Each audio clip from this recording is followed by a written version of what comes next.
నమస్తే, welcome to hit TV. నేను నరేష్. రీసెంట్గా తెలంగాణ ముఖ్యమంత్రి జర్నలిస్టులను ఉద్దేశించి కొంతమంది జర్నలిస్టులు తమ ముందు కాళ్ళ మీద కాలేసుకొని కూర్చుంటున్నారు. వాళ్ళను పల్ల కొట్టాలనే మాటలు మాట్లాడండి. ఇదే అంశం మనం మాట్లాడతాం. ప్రముఖ నిర్మాత, సినీ విశ్లేషకులు, సినీ రాజకీయ విశ్లేషకులు త్రిపురేని చిట్టి గారు ఉన్నారు. సార్ నమస్తే. సార్, ముఖ్యమంత్రి రేవంత్ రెడ్డి మాట్లాడిన మాటలు అయితే మీరు కూడా చూసిండొచ్చు. అంటే వాళ్ళ కాళ్ళ మీద కాళ్ళు వేసుకొని కూర్చున్నారు, వాళ్ళకు ఆయిల్ కూడా రావు, వనమాల రాదు, వాళ్ళని చూస్తే పల్ల కొట్టాలని ఉందని ఆయన మాట్లాడాడు. ఆయన అందరు జర్నలిస్టులను అన్నాడా, లేకపోతే ఎవరైతే బీఆర్ఎస్కి సపోర్ట్గా ఉన్న జర్నలిస్టులను అన్నాడా, లేదా కొంతమంది మండల స్థాయిలో ఏం రాకపోయినా కూడా రిపోర్టర్లుగా జర్నలిస్టులుగా చెప్పుకుంటారు, వాళ్ళని అన్నాడు? ఎవరిని అన్నాడు అంటారు? ఆ మాట అనే అర్హత ఆయనకి ఎక్కడది అసలు? ఫస్ట్ ఆయనకి ఏం అర్హత ఉంది? అంటే ఒక అసహనం, గోడల మీద పెయింట్లు వేసిన వాడు నువ్వు సీఎం అవలా? గోడ మీద పెయింట్లు వేసిన వాడు కదా నువ్వు సీఎం అవగలేంది, వాడు జర్నలిస్ట్ అవటం తప్పైందా? ఏం మాట్లాడుతున్నావు? చదువుకుని వాళ్ళు ఎక్కడి నుంచి వచ్చావు నువ్వు? చదువు రాని వాళ్ళు కూడా ఏం తెలుసు నువ్వు చదువు రానివాడు అంటే? నీకు సమర్థించి మాట్లాడితే చదువు వచ్చినోడు, నిన్ను విమర్శిస్తే చదువు రానివాడా? నిన్ను పొగిడితే మంచి జర్నలిస్టు, నేను పోవకపోతే జర్నలిస్ట్ కాదా? ఏమి పిచ్చి భాష, పిచ్చి మాటను? అంటే ఫ్రస్ట్రేషన్ వెనకాల అసలు రీజన్ ఏంటంటారు? ఫ్రస్ట్రేషన్ అంటే ఆయన ఫ్రస్ట్రేషన్. ఇప్పుడు ఆయన సపోర్ట్ చేయట్లేదు ఎవరు కూడా, ప్రజలు సపోర్ట్ చేయట్లా, ప్రజల తరఫున విమర్శలు వస్తున్నాయి. ఎక్కడ చూసినా, ఏ వీడియో చూసినా రేవంత్ రెడ్డి అనగానే ప్రజలు ఏసరించుకునే వీడియోలు వస్తున్నాయి, వైరల్ అవుతున్నాయి. సో అతనికి ఏడుపు కడుపు మంట. నువ్వు నిజంగా పరిపాలన చేస్తే ఎందుకన్నా వస్తుంది ప్రజల్లో? నువ్వు అన్ని డ్రామాలు ఆడుతున్నావు, అన్ని అబద్ధాలు ఆడుతున్నావు, ఎక్కడ హామీలన్నీ అరకొరగా చేసి అయిపోయింది, హామీలు చేసేసావు అనే డ్రామాలు ఆడుతున్నావు. నీకు ఎంతసేపు పైకి ఎన్ని మూటలు పంపించాలి, నువ్వెన్ని మూటలు సర్దుకోవాలి, కోమటిరెడ్డి వెంకటరెడ్డి దాడిని ఎట్లా తట్టుకోవాలి, ఇవే నీ సమస్యలు అయిపోతే. కోమటిరెడ్డి రాజగోపాల్ రెడ్డి ఇంకోటి అంతకుముందు ఇంతవరకు కోమటిరెడ్డి వెంకటరెడ్డి పవన్ రేవంత్ రెడ్డి దింపేసి తన ముఖ్యమంత్రి ఉన్నాడు. ఆయన రూట్ లో ఉన్నాడు. ఆ రూట్ లో రీసెంట్ గా మద్దతు పలుకుతున్నాడు కదా సార్, రీసెంట్ గా కూడా మద్దతు పలుకుతున్నాడు. అదే అన్న మద్దతు పలుకుతున్నాడు, తమ్ముడు వ్యతిరేక స్వరం వినిపిస్తుంది. అదే రాజకీయం అంటే. అదే అన్న ఆయన వెంకటరెడ్డి గారు ఆయన మొన్న కాల్ చేసి కూడా కాల్లో మరో 5 ఏళ్ళు కూడా మీరే ముఖ్యమంత్రిగా ఉండాలని పూజలు చేయాలి అంటారమ్మా. అనేది అంటానికి ఏముందిలే కానీ అంటమే లోపల వేరే ఉంటుందా? కాంగ్రెస్ లక్షణమే అది. కాంగ్రెస్ కి గాంధీ భవన్ తగలబెట్టుకునే వాళ్ళ పార్టీ భవనాన్ని తగలబెట్టి వాళ్ళు పక్కనే ఉంటారు, పక్క బలంగా ఉంటారు, తర్వాత పక్కలో బల్యం అవుతారు, ఎత్తుకొని ఎత్తేస్తారంట. అంతే వాళ్ళు ఎప్పుడు ఎక్కువ పొగుడుతున్నారంటే మంట పెడుతున్నారని అర్థం. అంతేనా? అంతే. అక్కడేమో అతను ఢిల్లీలో చక్కెర తిప్పుకుంటున్నాడు సైలెంట్గా. అక్కడ ఢిల్లీలో అయిపోయింది. ఇప్పుడు ఢిల్లీలో రేవంత్ రెడ్డిని సీఎం సీట్లో కూర్చోబెట్టి ఎంత పిండాలో పిండేసింది అధిష్టానం. ఇక ఈ దగ్గర ఏం పిండా లేదు, అయిపోయింది కెపాసిటీకి. ఇప్పుడు కెపాసిటీ ఉన్నవాడు ఆల్రెడీ మంత్రిగా చేశాడు, ఇండస్ట్రీస్ ఉన్నాయి, ఆ కెపాసిటీ ఉన్నవాడు కోమటిరెడ్డి. నేను ఇంకా ఇంత పెట్టగలను, ఇంత చేయగలను అని హామీలు ఇస్తూ ఉంటాడు. కాంగ్రెస్ కావాల్సింది ప్రజానాయకుడు కాదు, ప్రజల్లో పలుకుబడి ఉన్నవాడు కాదు కాంగ్రెస్ కావాల్సింది. కాంగ్రెస్ కావాల్సింది ఎవడు మంచి బలమైన ఘనమైన సూట్ కేసులు పంపించగలడు. సూట్ కేసులు అదే ఆ లెక్కలో ఆయన ముందు ఉన్నాడు. రాజగోపాల్ రెడ్డి ఏమంటారు సార్? ఆయన వాదం ఏమంటారు? కరెక్ట్ అంటారు? ఆయన నిడకలు లేని రాజకీయం అయింది. రాజగోపాల్ రెడ్డి నిడకలు లేని రాజకీయం. కాంగ్రెస్లో ఉన్నాడు, బీఆర్ఎస్కి వెళ్ళాడు, తర్వాత బీజేపీకి వచ్చాడు, మళ్ళీ కాంగ్రెస్కి వచ్చాడు, రేపు మళ్ళీ బీఆర్ఎస్కి పోలే అనుకుంటా సార్. కాంగ్రెస్ నుంచి బీజేపీకి పోయి మళ్ళీ బీఆర్ఎస్కి వెళ్ళాడు, మధ్యలో బీఆర్ఎస్కి వెళ్ళి వచ్చాడు. సో ఇవన్నీ ఆయన రాజగోపాల్ రెడ్డి నిలకడ లేని రాజకీయం అయింది. ఆయనతోటి బట్ ఆయనకి ఏదో కూర్చోవాలి, పదవికి వెళ్ళిపోవాలని ఆ తాపత్రయం. జర్నలిస్టులను సమర్థిస్తూ కూడా ఆయన మాట్లాడడం జరిగింది ఇండైరెక్ట్ గా రేవంత్ రెడ్డికి. అదే ఇప్పుడు రాజగోపాల్ రెడ్డి అనే మనిషి బాగా అంటే అత్యాసపరుడు, తన స్థాయికి మించిన పదవులు కోరుకునే, ఇంకా అవసరమైతే ముఖ్యమంత్రి నేనే అవుతానని కూడా కోరుకోగలడు. అతని మీద అంత ఇది అతనికి. నేను నాట్ లెస్ దాన్ ఎనీబడి, నేను మోర్ దాన్ ఎనీబడి అని ఒక డబ్బులు ఉన్నాయి కనుక ఉంటుంది. సో ఆయన ఇప్పుడు మంత్రి అంటాడు, ఎల్లుండి ముఖ్యమంత్రిని అంటాడు. కనుక ఆయన గురించి పెద్ద పార్టీలోనే పెద్ద లేదు, నిలకడలేదు, ఉంటే ఉంటాడు, పోతే. కానీ రీసెంట్గా ఈ ఏదైతే రేవంత్ రెడ్డి సొంత జిల్లాకు సంబంధించి మాట్లాడుతూ 94 ఆ టాపిక్ చేయడం జరిగింది. 94 నుంచి 2004 దాకా చంద్రబాబు నాయుడు ఉన్నాడు, ఆ తర్వాత 2014 వరకు కాంగ్రెస్ రాజశేఖర్ రెడ్డి ఉన్నాడు, 14 నుంచి మన 23 వరకు కేసీఆర్ ఉన్నాడు, 23 నుంచి 33 వరకు మీ పాలమూరు బిడ్డ ముఖ్యమంత్రిగా ఉంటాడు. అంటే ఇండైరెక్ట్గా నేనే ముఖ్యమంత్రిగా ఉంటా అని చెప్పి రేవంత్ రెడ్డి అనడం జరిగింది. ఇప్పుడు రేవంత్ రెడ్డి అది అంటాడు, అక్కడ పవన్ కళ్యాణ్ 17 ఏళ్ళు చంద్రబాబు అంటాడు. ఈ వాగుడికి ఏముందమ్మా, ఈ గాలి వాగుడు సోలి వాగుడు. వీళ్ళెవరు నిర్ణయించడానికి ప్రజలు నిర్ణయిస్తారు. మీ బతుకులు నిర్ణయించేది ప్రజలు. నువ్వును రాహుల్ గాంధీ అనుకుంటే 15 ఏళ్ళు ఉంటాము, అక్కడ పవన్ కళ్యాణ్ అనుకుంటే చంద్రబాబు. పవన్ కళ్యాణ్ రోజు మాట్లాడుతున్నారు కదా అక్కడ ఆయన, ఇక్కడ ఈయన, ఇదే భజన సరిపోతుంది. ఇక రాహుల్కి భజన ఈయన, చంద్రబాబు భజన ఆయన. వీళ్ళు భజన చేయడానికి రాజకీయాలకు వచ్చారో ఎందుకు వచ్చారో కానీ భజన. ఇప్పుడు ఆయన 15 ఏళ్ళు ఉంటారు, 20 ఏళ్ళు ఉంటారు. ఇంకో సంవత్సరం ఉంటే సంతోషం. ఈ సంవత్సరం 5 ఏళ్ళు ఉంటే సంతోషం. వెంకటరెడ్డి పవర్కు ఎలక్షన్ ముందు దళిత ముఖ్యమంత్రి అని బట్టి విక్రమార్కని పార్టీ ముందు తీసుకొస్తూ ఈ తట్టుకుని నిలబడికి వెళ్తే సంతోషం.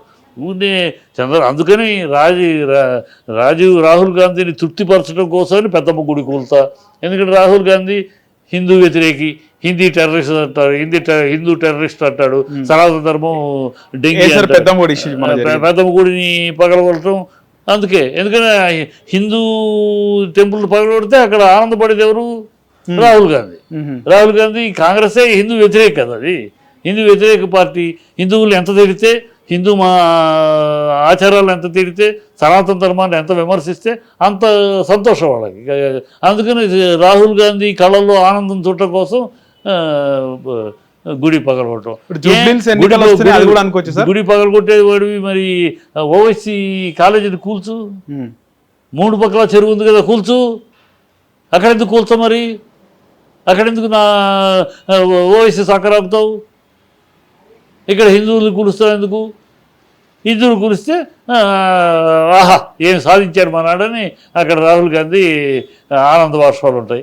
ఆ కళల్లో ఆనందం చూడటం కోసం ఈ దౌర్భాగ్య పాలన, దౌర్భాగ్య రాజకీయాలు, ఈ కాంగ్రెస్ దుష్ట భూయిష్టమైన కాంగ్రెస్ ఇది, ఈ దుర్మార్గమైన కాంగ్రెస్ ఇది, అబద్ధాల కాంగ్రెస్ ఇది, అవినీతి కాంగ్రెస్ ఇది, దరిద్రపు కాంగ్రెస్ ఇది, ఈ రాష్ట్రానికి పట్టిన దరిద్రపు కాంగ్రెస్ ఇది. జూబ్లీస్ ఎన్నికలు కూడా వస్తున్నాయి కదా సార్, ఈ నేపథ్యంలో ఇది ఒక రాజకీయ రగడ అనుకోవచ్చా? యూపీలో జూబ్లీస్ బై ఎలక్షన్స్ వస్తున్నాయి కదా, దీనికి సంబంధించి అదే ఇప్పుడు దాంట్లో డైవర్షనే కాళేశ్వరం ఎందుకు రైట్ చేసే, దాంట్లో ఏమీ లేదు. రేపు రిపోర్టు అసెంబ్లీలో పెడితే ఏముండదు, బొక్క బోర్ల పడతారు. కానీ కేసీఆర్ కాళేశ్వరంలో ఏమైనా బుద్ధి ఉందా? బుద్ధి జనం 10వ క్లాస్ చదివిన అడిగినా చెప్తాడు. ఒక కేసీఆర్ సీఎం డిసైడ్ చేస్తాడా? దానికి ఒక ప్రాజెక్ట్ మేనేజర్ ఉంటాడు, ప్రాజెక్ట్ ఇంజనీర్ ఉంటాడు, ఒక 10 మంది ఇంజనీర్ల గ్రూప్ ఉంటారు కదా. వాళ్ళు ఒక కేసీఆర్ ఇంజనీర్ కాదు, ఆయన చెప్తాడు. ఒక సీఎంగా రైట్ ఉంది, అడ్వైస్ ఇస్తాడు. ఇదిగో ఇలా అయితే బెటర్, ఈ 4 ఊళ్ళు కూడా కలిసేటట్టు వస్తే బాగుంటుంది ప్రాజెక్టు, ఆ 4 జిల్లాలు కూడా కలిస్తే బాగుంటుంది నీళ్ళు, ఇది చెప్తారు. అది చెబితే పాసిబుల్లా దాన్ని అడ్మిట్ చేసేది ఎవరు? ఆ ఇంజనీర్లు. కేసీఆర్ పేరు ఎందుకు వచ్చిందంట సార్? బాగా రాజకీయంగా కేసీఆర్ని రేపు పార్లమెంట్ అదే కోర్టులో నిలవదు, రేపు అసెంబ్లీలో డిస్కషన్ పెడితే పటాపంచలు పరుగు పోద్ది. ఈ లోపల పేపర్ మీడియా ఉంది, మీడియాని మేనేజ్ చేసుకుని ఏదో రేపు ఎలక్షన్కి అయిపోయింది. గత ఎన్నికల్లో 1,00,000 కోట్లు కాళేశ్వరంలో తిన్నారన్నారు. దాని ప్రాజెక్ట్ కాస్టే 1,00,000 కోట్లు, 1,30,000 కోట్లు, 1,00,000 కోట్లు తిన్నారట. బుద్ధి లేని మాటలు. ఇప్పుడు ఈ ప్రాజెక్టులో ఇలాంటి కూలటం ఫస్ట్ టైం భారతదేశంలో తెలుసుకోవాలి రేవంత్ రెడ్డి. గుజరాత్లో జరిగింది, మహారాష్ట్రలో జరిగింది, అప్పుడు కూలింది. ప్రాజెక్టులు జరుగుతున్నప్పుడు ఎక్కడో ఒక సమయం జరుగుతుంది, టెక్నికల్ ఇంజనీరింగ్ మిస్టేక్లు. అది పాలకులకు రాజకీయాలకు చెప్తారు. జరిగితే ఏం చేస్తారు? రాష్ట్రం ఇమ్మీడియట్గా ఏం చేశారు? జరిగితే ఇమ్మీడియట్గా దాన్ని రెక్టిఫై చేసి టకటకని యుద్ధ ప్రాతిక మీద దాన్ని కరెక్ట్ చేసి మళ్ళీ ప్రొసీడ్ అయ్యారు. ఇక్కడ ఏం చేస్తున్నారు ఈ రేవంత్ రెడ్డి?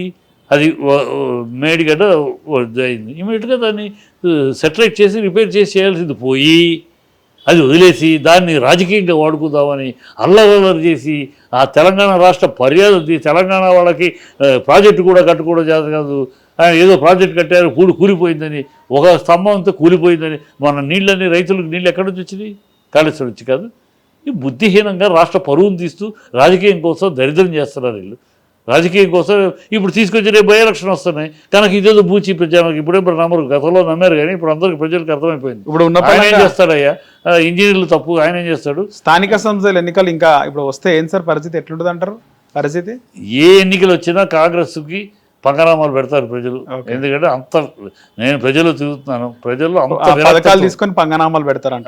ఎందుకంటే అంత విరక్తితోటి ఉన్నారు. ఏదో అనుకుని మార్పు అంటే ఏదో మార్పు అనుకుని ఓట్లేసి గెలిపించుకున్నాం. సింహాన్ని ఇంట్లో కూర్చోబెట్టి చిట్టెలుకులను అధికారంలోకి తీసుకొచ్చాం. వారు పరువు పోయింది, తెలంగాణ బ్రాండ్ ఇమేజ్ పోయింది. రాహుల్ గాంధీ ఇప్పటికి 54 సార్లు వెళ్ళాడు సీఎంగా.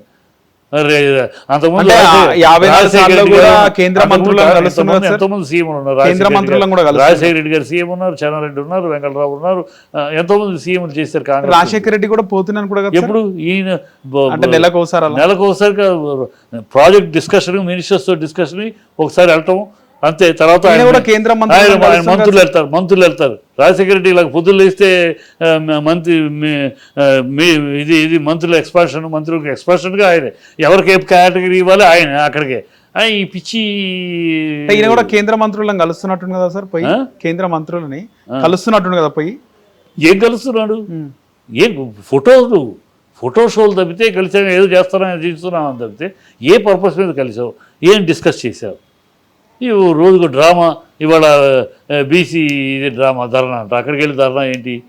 నువ్వు ఏ యాంగిల్ మీద పెట్టాలనుకున్నావు దానికి పోరాడు. ఇప్పుడు సుప్రీంకోర్టు నో అంది, 50 మించి లేదన్న. కానీ తమిళనాడు నో అన్నా దాన్ని వేరే రూట్లో తీసుకెళ్ళి చేస్తారు. ఆ రూట్ ఏంటో పట్టుకుని నువ్వు చెయ్యి, అధికారం నీ చేతిలో ఉంది కదా, చెయ్యి. తమిళనాడు చేసినట్టు మేము చేస్తామని అడుగు కోర్టులో. అంతేకాని కోర్టు వద్దల దాన్ని కేంద్రం మీద తోసి నేను వీధిలో ధర్నాలు చేశాను, ఈ డ్రామాలు ఎందుకు? చేసేది నిజాయితీగా చెయ్యి. ఇదిగో తమిళనాడు ఎందుకు సార్ యాక్సెప్ట్ చేస్తలే అంటే కోర్టు వద్దా, సుప్రీంకోర్టు రిజెక్టెడ్. ఓకే, 50% మిగతా లేదు సుప్రీంకోర్టు అంటుంది.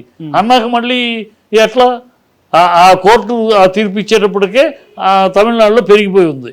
సో దాన్ని వెనక్కి తీసుకురావడం కాదని ఏ మీదట నో మోర్ దాన్ 50 నో అని సుప్రీంకోర్టు ఇచ్చేసింది.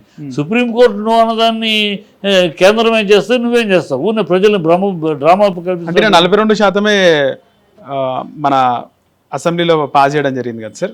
అసెంబ్లీలో పాస్ చేస్తే అక్కడ కోర్టులో పాస్ అవ్వద్దు, ఇక్కడే ఉంది నీ మనుషులు పాస్ చేసుకుంటావు.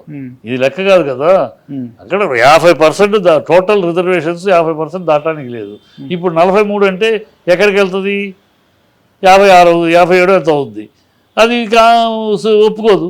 ఓకే, ఒప్పుకొని దాన్ని నేనేదో చిచ్చుతాను పొడుస్తాను, దానికి వాళ్ళ మీద నిందేయటం, వీళ్ళ మీద. చంద్రబాబు శిష్యుడు కదా, చంద్రబాబు ఇంతే కదా. చంద్రబాబు భ్రమ ఏదో పుట్టించేసేసి ఆఖరికి జరగదని తెలుసు, జరగంది జరుపుతానని డ్రామా తీసుకొచ్చి తర్వాత వాళ్ళు కేసేసారు లేకపోతే వీళ్ళు అడ్డుపడ్డారు అని ఎవరి మీద తోసేసి కూర్చుంటాడు.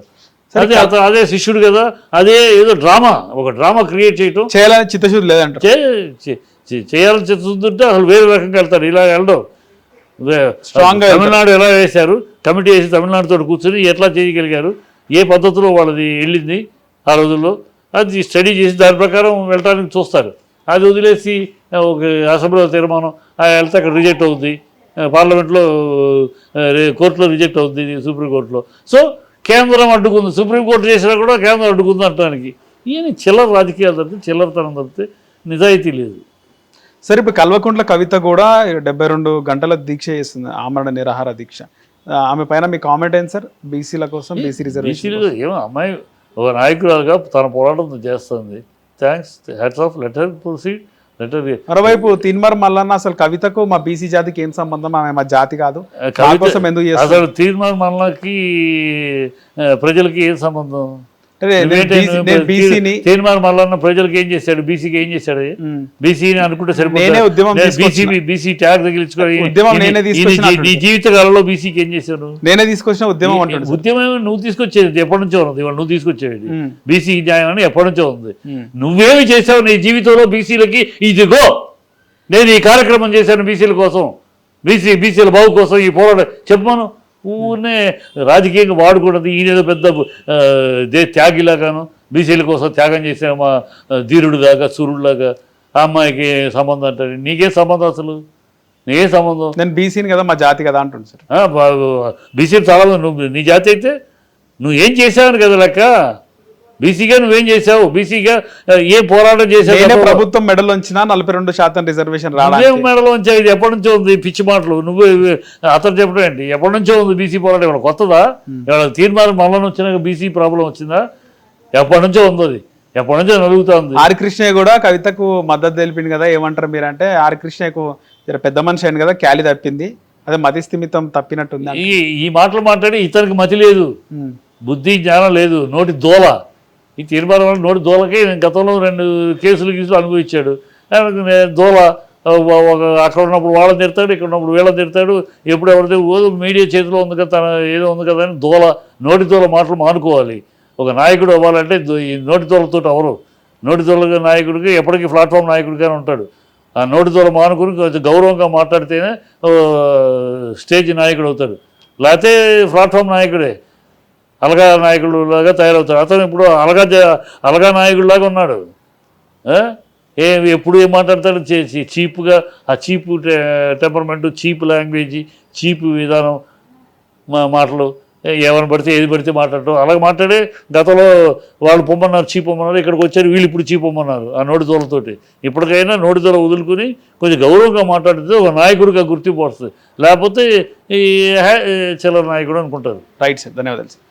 హిట్ టీవీ యాప్, ఇందులో short news, live news, entertainment shows, movies, digital magazines తో పాటు మీ జిల్లా వార్తలను కూడా ఫ్రీగా చూడొచ్చు. ఇంకెందుకు ఆలస్యం, వెంటనే హిట్ టీవీ యాప్ ని డౌన్లోడ్ చేసుకుని ఫ్రీగా ఎంటర్టైన్మెంట్ పొందండి. Hit TV app. Hit TV app. Please download Hit TV app. Hit TV యాప్ని ఫ్రీగా డౌన్లోడ్ చేసుకొని ఎంజాయ్ చేయండి. మీకు నచ్చిన ఎంటర్టైన్మెంట్ కోసం హిట్ టీవీ యాప్ ని ఫ్రీగా డౌన్లోడ్ చేసుకుని ఎంజాయ్ చేయండి. హిట్ టీవీ యాప్ని డౌన్లోడ్ చేసుకుని ఆస్వాదించండి, ఆశీర్వదించండి. ఇంతమంది సెలబ్రిటీలు హిట్ టీవీ యాప్ ని డౌన్లోడ్ చేసుకోండి అని చెప్తున్నారంటే ఎంత మంచి యాప్ ఆలోచించండి. అమెరికా అమెరికా అమెరికా అమెరికాలో చదవాలనుకునే వాళ్ళకి విశ్వసనీయమైన పేరు మన శౌర్య కన్సల్టెన్సీ. UK లో 1 year masters, UK లో 1 year masters, 2 years work permit up to 5 years visa. Contact Saurya Consultancy. Contact 89851 89851.